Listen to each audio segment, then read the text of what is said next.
지난해 하반기 뛰어난 활약을 보여준 베스트 애널리스트와 함께하는 시간입니다. 오늘은 한경 베스트 애널리스트, 글로벌 투자 전략 미국 선진국 부문의 1위를 차지하신 하나증권의 이재만 글로벌 투자 분석 실장 모셨습니다. 어서 오세요. 안녕하십니까. 네, 축하드립니다. 감사합니다. 네.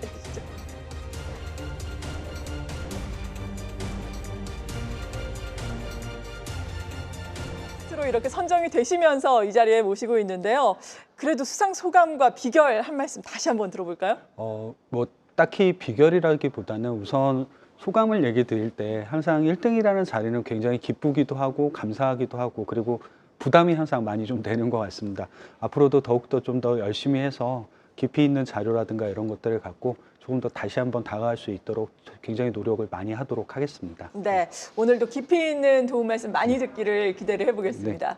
일단은 뭐 최근에 이슈부터 알아보도록 하죠. 간밤에 미국에서 소비자 물가지수가 발표가 됐습니다. 좀 둔화가 되면서 그래도 최근에 있었던 스태그플레이션에 대한 우려가 좀 약간 완화가 된 감이 없지 않아 있었는데 이 부분에 대해서는 어떻게 평가를 하고 계신지부터 궁금합니다. 우선 물가가 예상치를 하회에 있다는 건 어쨌거나 긍정적인 일일 거고 향후 연준의 그 정책, 금리 정책이라든가 이런 쪽에 영향을 줄 거라는 생각은 갖고 있습니다. 근데 다만 약간 조심스러운 게 이게 상호 관세가 부과가 되기 시작한 게 3월부터였으니까 네. 지금 발표된 물가가 2월 데이터이기 때문에 향후에 나올 수 있는 데이터들, 그러니까 물가 데이터들이 지금처럼 꾸준히 기조적으로 낮아질 수 있느냐에 대한 의심은 좀 생길 수 있는 부분을 좀 고민스럽게 갖고는 있습니다. 네, 그렇군요. 일단은 다음 주에 또 FOMC가 있지 않겠습니까? 물론 다음 주 같은 경우에는 금리 동결이 예상되고 있는데 점도표라든지 경기에 대한 전망의 코멘트는 어떨 것으로 예상하세요? 우선 경기가 약간 고용시장을 중심으로 해서 좀 불투명해졌습니다. 왜냐하면 정부의 재정 지출이라든가 이런 것들이 축소되는 과정에서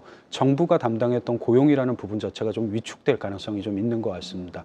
물가는 유가라든가 주거비 이런 것들을 좀 보시게 되면 지금보다는 조금 더 떨어질 수 있는 가능성을 어느 정도 염두를 해두실 필요는 있습니다. 관세라는 문제는 좀 있겠습니다만. 그래서 점도표 같은 경우가 원래 12월 달에 발표됐었던 점도표는 올해 2번 정도의 금리 인하였습니다. 근데 아마 이게 조금 횟수가 늘어날 수 있는 가능성은 충분히 있다라고 보여지게 됩니다. 3번에서 4번 정도로 횟수는 좀 늘어날 수 있다는 생각을 갖고 있고 한 3번 정도가 조금 합리적이지 않을까라는 생각. 그래서 6월 달, 9월 달, 12월 달 이렇게 분기별로 한 차례씩 정도 인하를 할 수 있는 가능성 이런 것들이 조금 시장에서는 컨센서스로 좀 확보될 가능성이 높지 않을까라는 생각은 가지고 있습니다. 네, 6월, 9월, 12월 세 차례 정도 인하 가능성을 염두에 두고 계신다라고 말씀해 주셨는데 경제 지표와 관련해서는 특히나 상호관세 부과가 상당히 중요한 변수가 될 것이다라고 언급해 주셨는데 이 부분에 대해서도 파월 연준 의장도 발언을 할까요?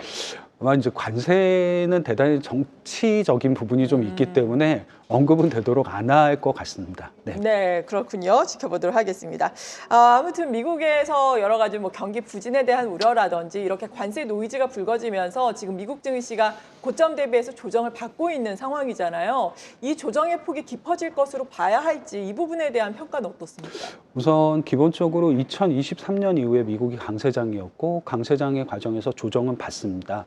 고점 대비 저점까지 대략 한 9에서 10% 정도의 조정이 가장 컸던 S&P 500의 조정입니다. 딱 이번이 거기까지 조정을 받고 이제 반등을 어제 이제 시작을 했다는 특징적인 점은 좀 있는 것 같습니다.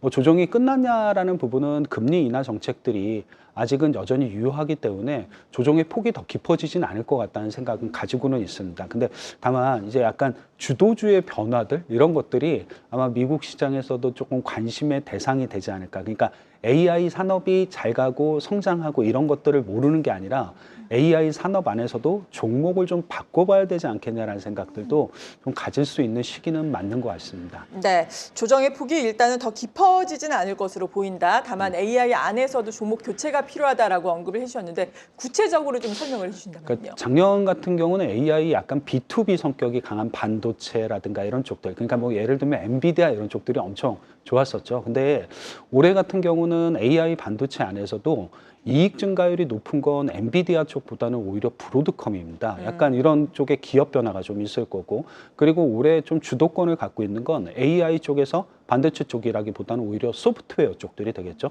예를 들면 메타라든가 알파벳이라든가 이런 기업들이 오히려 조금 더 AI 쪽에 주도권을 갖고 있다 보니까 뭐 빅테크 기업들이 굉장히 큰 변화를 일으켜내지는 않겠습니다만 종목들에 대한 교체, 비중의 확대는 조금 더 소프트웨어 쪽들이 좀 더 가깝지 않을까라는 생각도 하고 있습니다. 네, 그렇다면은 나스닥 지수, 뭐 빅테크 위주로는 물론 주도주의 손바뀜이 있을 수는 있겠지만 계속해서 긍정적인 흐름을 예상을 하시는 거예요? 우선 한 17,000 정도 포인트까지 떨어졌었고 지난 고점이 한 2만 포인트 정도가 됩니다. 거기까지 회복하는 건 그렇게 어려울 것 같지는 않다는 생각은 가지고 있습니다. 뭐 아직 이익 추정치가 떨어진다든가 이런 부분들도 전혀 없고 기본적으로 이익이라든가 이런 쪽들의 기대감은 실적 발표 시즌에 다시 유효해질 수 있고 실적 발표는 4월 달에 또 진행이 되게 됩니다. 멀지 않은 실적 발표 시즌을 좀 대비한다라고 하시면 나스닥 지수의 반등, 테크의 반등은 어느 정도 가능하다라고 기본적으로 생각을 갖고는 있습니다. 네, 그리고 저희가 앞서서 소개를 해드리면서 대표 보고서로 최근에 내신 보고서를 또 선정을 해드렸습니다. 이 선택의 시간이 되었습니다라고 3월 증시 전망과 함께 이런 제목의 리포트를 내셨는데 어떤 선택의 시간이 됐다는 건가요? 우선 약간 이제 종목들의 선별이 되게 중요할 것 같습니다. 네. 매번 그렇긴 합니다만 지수가 조정을 받고 그리고 그 과정에서 약간 반등할 수 있다는 기대 이런 것들이 있다라고 하게 되면 어떤 종목들을 사야 될까가 가장 고민스럽지 않을까라는 생각. 예를 들면 미국에서 어쨌거나 성장주가 좋다는 건 대부분 다 아시는 사실입니다. 근데 성장주를 볼 때 작년하고 올해가 같을 수는 없습니다. 예를 들면 작년에는 이익 증가율이 가장 높았던 게 뭐 예를 들면 엔비디아라든가 세일즈포스라든가 이런 기업이었다고 하면 올해는 이익 증가율이 가장 높은 쪽이 누굴까? 라는 건 아까 말씀드렸던 브로드컴이라든가 에브비와 같은 헬스케어 기업입니다. 오히려 뭐 기저효과가 있고 이런 것들도 감안을 하실 필요는 있겠습니다만 그래도 순이익 증가율이 300에서 400%에 가까운 기업들 이런 기업들도 있다는 특징들 그리고 예를 들면 미국 같은 경우는 올해 흔히 얘기하는 약간 그 순이익 규모가 가장 큰 기업이 누구냐면 예상치로 보게 되면 알파벳이기도 합니다. 그러니까 네. 애플이 올해 순이익 규모가 대략 한 1,100억 달러 정도, 근데 알파벳은 1,150억 달러 정도. 근데 시가총액 1등은 애플이고 시가총액 5등이 알파벳입니다. 약간 흔히 얘기하는 시가총액 5등이 추격자가 될 수도 있다는 이런 것들이 아마 선택의 시간에서 조금 선별해 보실 수 있는 종목적인 아이디어들 이런 것들이 좀 되지 않을까 생각을 가지고 있습니다. 네, 종목적인 아이디어를 미국 증시를 중심으로 주셨는데 최근에 뭐 글로벌을 보고 계시니까 글로벌의 흐름을 보자면은 미국이 약간 주춤한 사이에 그동안 너무 주춤했던 중국이 좀 올라오고 있고 유럽도 또 괜찮은 양상이잖아요. 유럽 같은 경우에는 어떻게 보고 계신지 먼저 궁금합니다.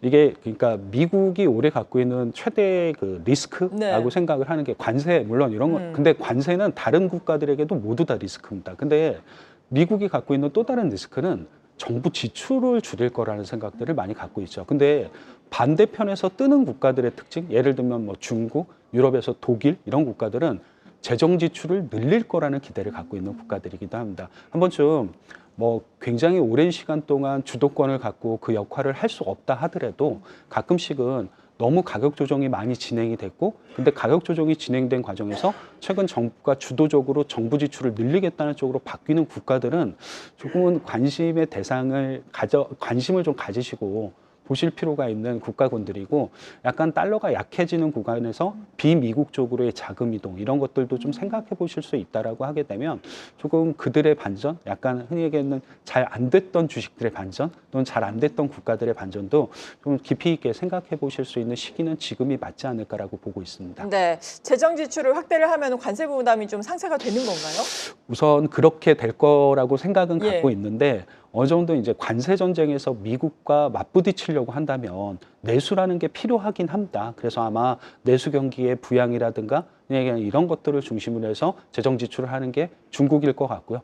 아마 조금 더 이제 방위비 지출 쪽에 조금 더 가깝게 지출을 많이 하는 쪽이 대부분 유럽 국가들이라고 보시면 될 것 같습니다. 네, 그리고 또 선진국에는 여전히 들어있는 쪽이 일본 아니겠습니까? 일본 같은 경우에도 또 금리 결정 앞두고 있는데 기준금리 인상하면서 또다시 엔캐리 트레이드에 대한 우려가 촉발이 될지 그래도 뭐 지난해 8월보다는 많이 우려감이 덜한 것 같기는 해요. 그게 아마 이게 달러가 약해지는 과정에서 엔화가 강세고 지난해 8월 달에 보셨던 것처럼 그러면 이제 엔캐리 청산이라는 우려가 나오게는 됩니다. 근데 지난해는 중국이 아무 역할을 못했었고 유럽도 별로 역할을 못했었습니다. 그러다 보니까 달러 약세가 엔화 강세다. 그래서 엔캐리 청산이 나왔는데 지금은 그때하고 상황이 조금 다르죠. 그러니까 미국의 경기 둔화 우려는 있는 건 맞습니다만 그렇다고 중국이 경기가 더 나빠질 거냐라는 유럽의 경기가 더 안 좋아질 거라는 생각들을 갖고 있지는 않기 때문에 조금 달러 약세를 너무 엔캐리 청산으로만으로 해석하시진 않으셔도 될 것 같습니다. 네. 그래도 달러 약세가 이루어지고 앞서서 비미국 국가로 자금이 이동된다면 우리나라로도 자금이 이동되면 좋겠다라는 생각을 하게 되는데 사실 공매도 재개가 31일에 있지 않습니까? 외국인 투자의 활성화, 긍정적인 측면으로 기대를 해볼 수 있을까요? 우선 그 공매도가 이제 재개가 되면 그 앞단의 지수가 어땠고 외국인의 보유 비율이 어땠고 이런 것들이 굉장히 중요하게 됩니다. 근데 아시는 것처럼 공매도가 금지되어 있었던 기간에 한국이 외국인이 보유 비율을 늘렸다든가 지수가 많이 올라갔다든가 이러면 약간 문제가 생길 수는 있겠죠. 공매도가 재개가 되면. 근데 솔직히 상황이 전체적으로는 그렇지 않은 것 같습니다. 외국인의 보유 비율은 줄었고 지수는 그동안 정체됐었고 빠져 있었죠. 그렇기 때문에 약간 공매도가 다시 재개된다라고 하게 되면 외국인의 거래 활성부터 좀 생각을 해두실 필요가 있고 나중에 공매도를 한다고 하더라도 우선 비중을 너무 비웠던 쪽들은 좀 채워둘 가능성이 어느 정도 있다는 점도 그냥 조금 긍정적인 팩터로 좀 보실 수 있는 부분들 이런 것들이 되지 않을까 보고 있습니다. 네, 그렇군요. 긍정적으로 또 작용을 하기를 그래도 바라보겠습니다. 최근에 중국 증시도 많이 올라왔잖아요. 특히나 항생 테크를 중심으로 많은 오름세를 나타냈는데 이 부분은 지금 접근해도 늦지 않겠습니까? 우선 조금 중국 같은 경우는 물론 이제 테크 주식들 뭐 AI의 발전의 속도 뭐 이런 것들이야 눈에 띄게 성장했다는 건 대부분 다 아시는 사실입니다. 근데 제가 생각하는 건 중국은 결국 내수 중심으로 국가를 조금 탄탄하게 만들 가능성이 있지 않을까. 그래서 오히려 너무 이렇게 테크 쪽보다는 조금 중국의 내수주들, 중국의 소비주들 이런 쪽들이 상대적으로 좀 좋을 것 같고 너무 이렇게 홍콩이라든가 이런 쪽보다는 본토 증시가 조금 더 유리할 수도 있다는 생각을 갖고 접근을 하시는 게 지금 시점에서는 좀 맞는 것 같습니다. 네, 요즘에 하도 딥시크가 핫했기 때문에 홍콩 항생으로 딱 몰리는 측면이 없지 않아 있었는데 오히려 내수라든지 중국 본토도 유망하게 볼 수 있겠다라고 언급을 해주셨습니다. 그리고 또 참 애매한 어려운 질문이 될 수 있겠는데 국내 정치적 리스크에 따른 국내 증시의 영향은 어떻게 보십니까? 우선 뭐 정치적인 리스크는 지금까지 좀 진행이 돼 있었던 상황이었고요. 앞으로 뭐 이거를 부가적으로 더 부각시킨다기보다는 오히려 좀 달러가 약세가 될 수 있는 과정들, 미국의 금리가 떨어지는 과정들에서 조금 우리나라도 약간 주도주들이 좀 변할 수도 있지 않을까라는 생각. 아마 이런 것들이 조금 더 매크로 환경에 맞는 우리나라 주식을 좀 골라내시고 선별하실 수 있는 방법이 될 것 같습니다. 네, 어떤 분들은 또 올해는 미국보다는 우리 증시가 또 그 연간 단위로 보면 선전할 것이다 이렇게 전망을 하시는 분들도 있더라고요. 여기에 동의를 하시는지 전반적으로 또 투자 전략을 좀 세워주신다면 어떨까요? 우선 동의를 하고 싶은 게 개인적인 바람이기도 합니다. 한국 증시가 좀 강해졌으면 좋겠다는 생각을 너무 많이 하긴 하죠. 근데 가끔씩 우리나라의 이익 추정치가 떨어지고 외국인이 잘 사지 않고 이런 것들을 보게 되면 현실이 그렇게 녹록치 않은 건 분명히 맞는 거는 같습니다. 근데 아까 말씀드렸을 때 금리가 미국이 인하를 하는 스탠스를 유지하고 만약에 예를 들어서 미국의 10년물 국채 금리가 4%가 아닌 3%대로 떨어지면 어떤 일이 발생을 할 것이냐에 대한 생각들. 기존에는 항상 인플레를 해지하기 위해서 수주 산업들을 많이 사시죠. 예를 들면 조선, 방산 이런 쪽들. 근데 만약에 금리가 이거보다 레벨이 좀 낮아진다라고 하게 되면 고금리 때문에 피해를 봤던 주식들이 반전할 수도 있다는 생각들을 조금은 해보실 필요는 있으실 것 같아요. 예를 들면 고금리의 대표적인 피해주들이 반도체, 자동차, 뭐 건설이라든가 아니면 이제 우리나라 제약 바이오 이런 쪽들이 됐을 텐데 한 번쯤 그들에게도 기회가 주어질 수 있는 시간들과 여지가 좀 있지 않을까라는 생각을 조금 연간 전체적으로 하시면서 국내 증시로 접근하시는 방법 그리고 반도체나 자동차가 올라가야 한국도 지수가 한 단계 더 레벨업 할 수 있다는 생각 이런 것들을 좀 하신다라고 하면 좀 필요한 시각이지 않을까라는 생각은 가지고 있습니다. 네, 글로벌의 흐름에서부터 세부적인 섹터별 움직임까지 자세하게 또 큰 그림을 그려보는 시간이었습니다. 한경 베스트 애널리스트와 함께했습니다. 글로벌 투자 전략 미국 선진국 부문 1위를 차지하신 하나증권의 이재만 글로벌 투자 분석 실장이었습니다. 감사합니다. 네, 감사합니다. 계속해서 다양한 경제 이슈를 알고 싶다면 구독과 좋아요, 알림 설정 부탁드립니다. AI 캐스터 권미정이었습니다.